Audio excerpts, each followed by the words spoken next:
ETF index mutual funds నేర్చుకుని stock మార్కెట్లో రాణించాలనుకుంటున్నారా? వెంటనే ఈ నెంబర్కి కాల్ చేయండి.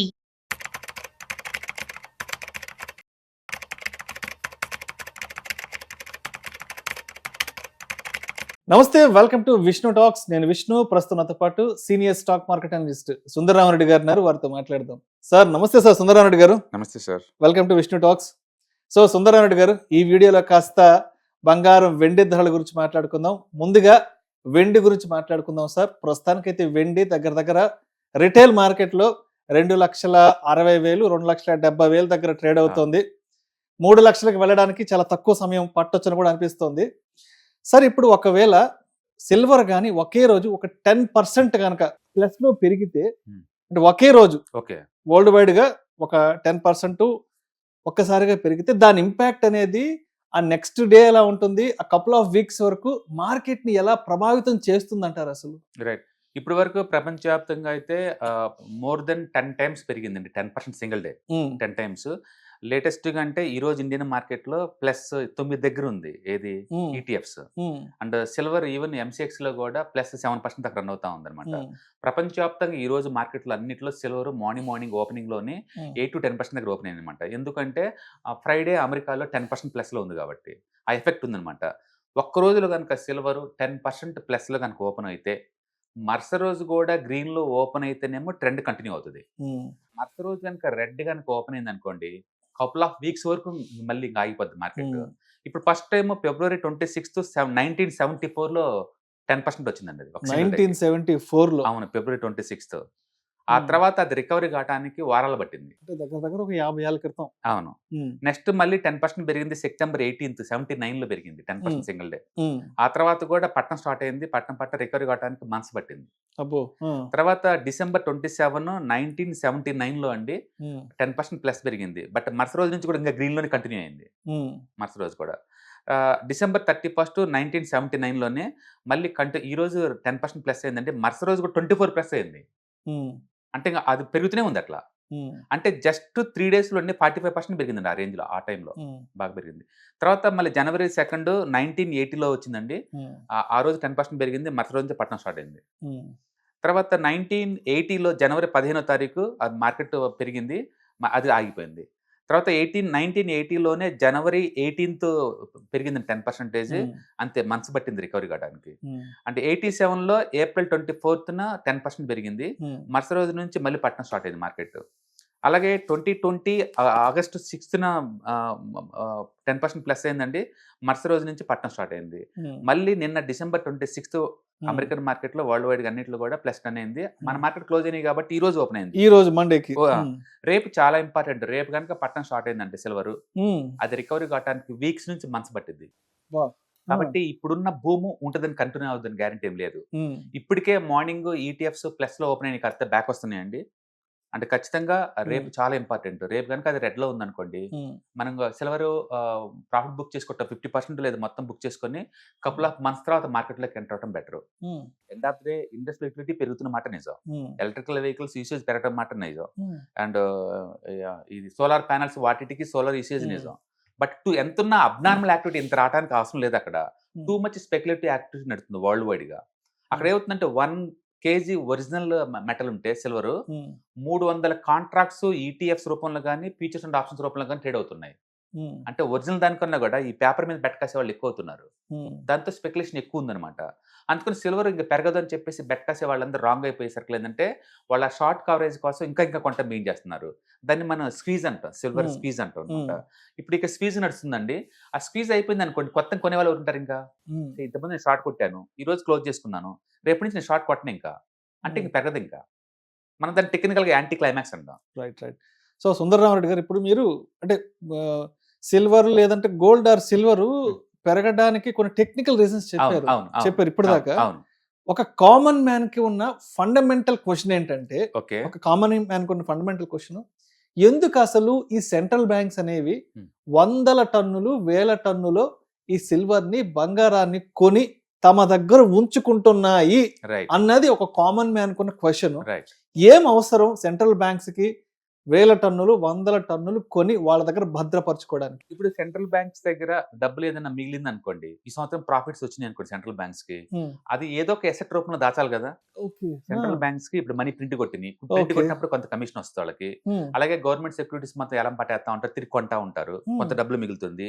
అలాగే వీళ్ళ దగ్గర ఫారిన్ కరెన్సీలు ఉంటాయి కదా, డాలర్ స్ట్రాంగ్ అవుతుంది అనుకోండి, వీళ్ళు కొన్నప్పుడు తక్కువ రేట్ ఉంది, ఇప్పుడు పెరిగిన రేట్ దగ్గర ఎక్కువ వస్తుంది కదా, ఆ మార్జిన్ వస్తుంది కదా. అట్లా వీళ్ళకి రకరకాల రూపంలో డబ్బులు వస్తూ ఉంటాయి. ఒక Indian RBI bank central government కి సంవత్సరానికి మోర్ దెన్ 1,00,000 కోట్లు డివిడెండ్ రూపంలో ఇస్తుంది.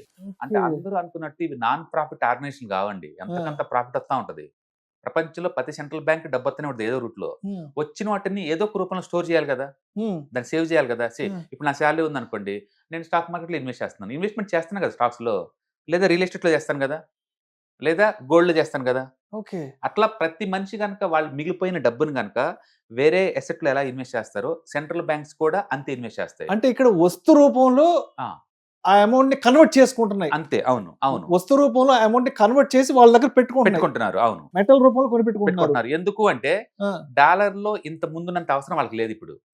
సపోజ్ ఇండియానే ఉంది అనుకోండి, ఇండియా వాళ్ళు ఇంత ముందు 100% ఆయిల్ మొత్తం బయట నుంచి తెచ్చుకునే వాళ్ళు, వాళ్ళకి డాలర్లు పే చేసేవాళ్ళు. ఇప్పుడు 50% రష్యా నుంచి తెచ్చుకుంటున్నారు కదా, రష్యా నుంచి, అది ఇండియన్ రూపీలో పే చేస్తున్నారు కదా వాళ్ళకి. అప్పుడు అలాంటప్పుడు రష్యా వాళ్ళకి డాలర్ మనం ఇచ్చే పని లేదు కదా. అంటే డాలర్తో ఇంత ముందుతో పోల్చుకుంటే ఇప్పుడు అవసరాలు తగ్గిపోతున్నాయి. ప్రపంచంలో మెజారిటీ కంట్రీస్ అన్ని కూడా వాళ్ళ లోకల్ కరెన్సీలో ట్రేడ్ చేసుకుంటున్నాయి. అందుకని డాలర్ తో ఇంత ముందునంత పని లేదు ఇప్పుడు.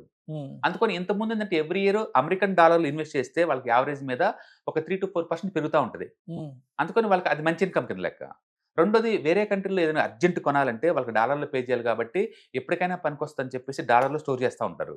అంటే డాలర్లో స్టోర్ చేయడం వల్ల సెంట్రల్ బ్యాంక్ వచ్చిన అడ్వాంటేజ్ ఏంటంటే అర్జెంటుగా కంట్రీ నీడ్స్కి ఏమైనా ఉంటే ఇంపోర్ట్ చేసుకోవచ్చు వేరే కంట్రీస్ నుంచి. రెండోది, డాలర్ ఎవ్రీ ఇయర్ 3 to 4% దాకా పెరుగుతూ ఉంటుంది బై డిఫాల్ట్. అందుకే ప్రపంచవ్యాప్తంగా అందరూ కూడా అమెరికన్ గవర్నమెంట్ సెక్యూరిటీస్లో ఇన్వెస్ట్ చేస్తూ ఉంటారు. ఇప్పుడు ఏమైందంటే గత కోవిడ్ కాడ నుంచి అమెరికన్ గవర్నమెంట్ టూ మచ్గా డాలర్ ప్రింట్ కొట్టడం వల్ల వీళ్ళు లోకల్ వరల్డ్ వైడ్గా వచ్చిన అన్సర్టనిటీ వల్ల ఏంటంటే లోకల్ కరెన్సీలో ట్రేడ్ చేయడం బిగిన్ చేశారు. అప్పుడు ఇంత ముందులా నాకు డాలర్ అవసరం లేదు ఇప్పుడు. అంటే ఇప్పుడు కోవిడ్ తర్వాత నుంచి ఇలా వాళ్ళకు వచ్చిన లాభాలని ఇలా మెటల్స్ రూపంలోకి ఇన్వెస్ట్ చేసుకుని భద్రపరచుకోవడం అనే, అంటే వాళ్ళకు ఒక ప్రేరణ కలిగించిన అంశం ఈ కోవిడ్ నుంచి అమెరికన్ ఎక్కువ ప్రింట్ కొట్టడం నుంచి. దాంతో ఏంటంటే డాలర్లో 100% నిల్వ ఉంచే బ్యాంకులన్నీ కూడా డాలర్లో ఉంచి కొంత పార్ట్ ని గోల్డ్ గా కన్వర్ట్ చేసుకొని స్టోర్ చేస్తుంది. ఇప్పుడు ఇండియా ఉందనుకోండి, ఒకప్పుడు టోటల్ మన దగ్గర ఆర్బీఐ ఉన్న అసెట్స్ లో ఈ గోల్డ్ అనేది 4% ఉండేది, ఇప్పుడు 30% చేశారు దాన్ని. అప్పట్లో 500 టన్స్ ఉండేది సెంట్రల్ గవర్నమెంట్ దగ్గర, సెంట్రల్ బ్యాంక్స్ దగ్గర. ఇప్పుడు 800 టన్స్ వచ్చినాయి కదా. అంటే వీళ్ళు కూడా గోల్డ్ నిల్వ చేయడం ఎక్కువ అవుతుంది. డాలర్లో కన్నా కూడా డాలర్ని గోల్డ్గా మార్చుకుని ఉంటుంది. డాలర్ అయినా కరెన్సీ, అది కూడా ఒక ఎసెట్టే కదా, గోల్డ్ కూడా ఒక ఎసెట్టే కదా. అందుకని ఈ ఎసెట్తో పోల్చుకుంటే ఈ ఎసెట్లో ఎక్కువ అప్రిషియేషన్ వస్తుందని చెప్పేసి ప్రపంచవ్యాప్తంగా సెంట్రల్ బ్యాంక్స్ అన్ని కూడా వాళ్ళ దగ్గర ఉన్న కొంత డాలర్ని గోల్డ్ రూపంలో కన్వర్ట్ చేసుకుని దాచుకుంటున్నాయి. అంటే ఇప్పుడు ఫర్ ఎగ్జాంపుల్ ఒక ఉదాహరణగా నా దగ్గర ₹1 కోటి లిక్విడ్ క్యాష్ ఉంది, కరెన్సీ నోట్స్ రూపంలో ₹1 కోటి ఉంది. బట్ అంత డబ్బుని నేను భద్రపరచుకోవడం నాకు ఇబ్బంది. తర్వాత అంత కరెన్సీని అంత నీడ్ కూడా నాకు లేదు. సో నా దగ్గర ఉన్న ₹1 కోటి నుంచి నేను ఒక 60 లక్షలు 70 లక్షలు తీసుకెళ్లేసేసి ఆ గోల్డ్ లో లేదంటే సిల్వర్ లో ఇన్వెస్ట్ చేసి దాన్ని తీసుకెళ్లి హ్యాపీగా బ్యాంక్ లాకర్ లో పెట్టుకుంటే సేఫ్ నాకు. అవును, బేసికల్ గా రూపాయిలో ఉంచుకుంటే దాని వాల్యూ సంవత్సరానికి 6% కోల్పోతున్నావు. ఎగ్జాక్ట్లీ, అలా ఉంచకూడదు, దాంట్లో ఇన్వెస్ట్ చేయాలి. అది సెంట్రల్ బ్యాంక్స్ ఏం చేస్తున్నాయంటే ఇంతకుముందు డాలర్లో పెడితేనేమో 4% వచ్చేది రిటర్న్స్. డాలర్లో బదులు ఇప్పుడు గోల్డ్ లో కన్వర్ట్ చేస్తున్నారు ఎక్కువ శాతాన్ని. వాళ్ళు అన్నది కరెక్ట్, ఎందుకంటే ఎవ్రీ ఇయర్ యావరేజ్ పెరుగుతున్నాం. ఈ సంవత్సరం అయితే గోల్డ్ పెడితే 70% పెరిగినాయి వాళ్ళకి. అంటే లిక్విడిటీ రూపంలో పెట్టుకుంటే అది ఇన్ఫ్లేషన్ వల్ల తగ్గుతుంది. సో దాన్ని ఒక మెటల్ లోకి ఇన్వెస్ట్ చేసి ఆ మెటల్ పెరుగుదలని వాళ్ళు రిటర్న్స్ లో చూపించుకుంటారు. ఇంకా లాభాలు ఎక్కువ. ఈ సంవత్సరం సెంట్రల్ బ్యాంక్స్ ఎవరైతే గోల్డ్ స్టోర్ చేస్తారో వాళ్ళ రిటర్న్స్ ఇంకా చాలా ఎక్కువ వస్తుంది. మేబీ సెంట్రల్ గవర్నమెంట్ కి ఈ సంవత్సరం మోర్ దెన్ 2 లక్షల కోట్లు ఇచ్చినా ఆశ్చర్యపడాల్సిన పని లేదు. అట్లా ప్రపంచవ్యాప్తంగా అన్ని సెంట్రల్ బ్యాంక్స్ కూడా ఇప్పుడు డాలర్ లో స్టోర్ చేయడం తగ్గించి డాలర్ లో నుంచి కొంత పోర్షన్ ని గోల్డ్ లో కన్వర్ట్ చేసుకుని దాచుకుంటున్నాయి అనమాట. అట్లా ఇండియాలో ఆర్బీఐ దగ్గర టోటల్ అసెట్స్ లో ఇప్పుడు గోల్డ్ వాటా 13% ఉంది. That is the highest last couple of years నుంచి చూసుకుంటే. అట్లా వరల్డ్ లో ప్రతి సెంట్రల్ బ్యాంక్స్ కూడా ఈ మెటల్స్ ని స్టోర్ చేస్తున్నాయి అంతకంత, ఎందుకంటే ఇవి స్ట్రాంగ్ అవుతున్నాయి కాబట్టి. వాళ్ళకున్న ఇప్పుడు మీకున్న ఏదైనా ఆస్తి ఉందనుకోండి, రూపీలో ఉంచుకుంటే రూపీ వాల్యూ తగ్గిపోతుంది. దాన్ని ఖచ్చితంగా ఎటుకొట్టి ఇన్వెస్ట్ చేయాలి. కరెన్సీ ఒక ఎసెట్ క్లాస్, మెటల్స్ ఒక ఎసెట్ క్లాస్, స్టాక్స్ ఒక ఎసెట్ క్లాస్, రియల్ ఎస్టేట్ ఒక ఎసెట్ క్లాస్. దాంట్లో కన్వర్ట్ చేస్తేనే మీ వాల్యూ తగ్గిపోకుండా ఆగిద్ది, ప్లస్ ఎంతకంత అప్రిషియేట్ అవుద్ది అనమాట. Exactly, real that sounds great, real అసలు ఉన్న లాజిక్ అది. సో అయితే ఇప్పుడు ఏంటి అసలు ప్రస్తుతానికి ఏంటి మార్కెట్లో పరిస్థితి ఏంటి, అండ్ ప్రపంచ మార్కెట్లు అంతా కూడా ప్రస్తుతానికి ఈ వెండిని ఎలా చూస్తున్నాయి? ఇందాక వీడియో స్టార్టింగ్ లో మీరు చెప్పినట్లుగా ఇవాళ ఆల్మోస్ట్ ఓపెనింగ్ ఒక 10% హైక్ వచ్చింది కాబట్టి, సో అంటే కొత్త సంవత్సరం నుంచి అసలు ఏంటి మార్కెట్ని ఎలా ఎక్స్పెక్ట్ చేయొచ్చు? ఎందుకంటే సిల్వర్ కి సంబంధించి గోల్డ్ కి సంబంధించి విపరీతమైనటువంటి స్పెక్యులేషన్ ప్రపంచవ్యాప్తంగా నడుస్తుంది.